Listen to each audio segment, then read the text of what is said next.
apart from what the Constitution provides, we are a God-fearing nation, and we will equally defend our faith. As Christians, as different religions, we will make sure that we protect the freedom of worship in Kenya.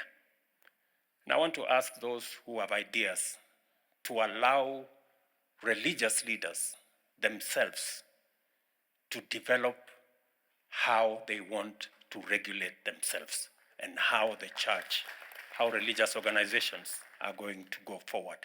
Because that was the recommendation of the task force I appointed under Reverend Mutaba Mushimi, that the religious body in Kenya will decide how they want to make sure that the freedom of worship in Kenya is protected. And I want to give assurance to the church and to the religious institutions in Kenya that we will defend the right and the freedom of worship in Kenya, and it will not be compromised in whatsoever manner.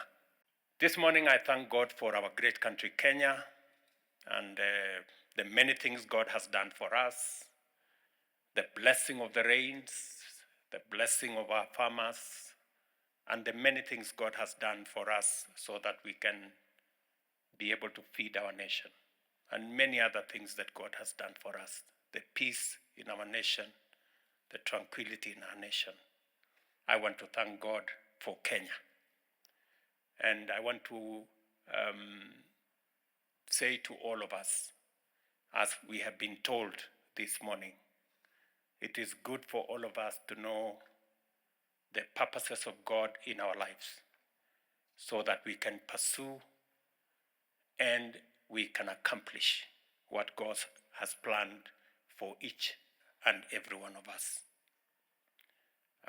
In everything that we do, in business, in service, in leadership, that we may seek to know God's will and to pursue and attain and to ask God to help us to achieve that which is in His perfect design and destiny. Let me also say that this morning I want to tell the church that as government, we respect our constitution. The preamble of the Constitution of Kenya says, God of all creation. That is the beginning of the Constitution of Kenya, meaning that we surrender to God. And that is why Kenya shall continue to be a God-fearing nation. And we will defend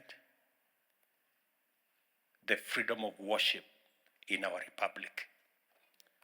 We will make sure that we don't compromise, and there will be no limitations or compromise on the freedom of worship in Kenya.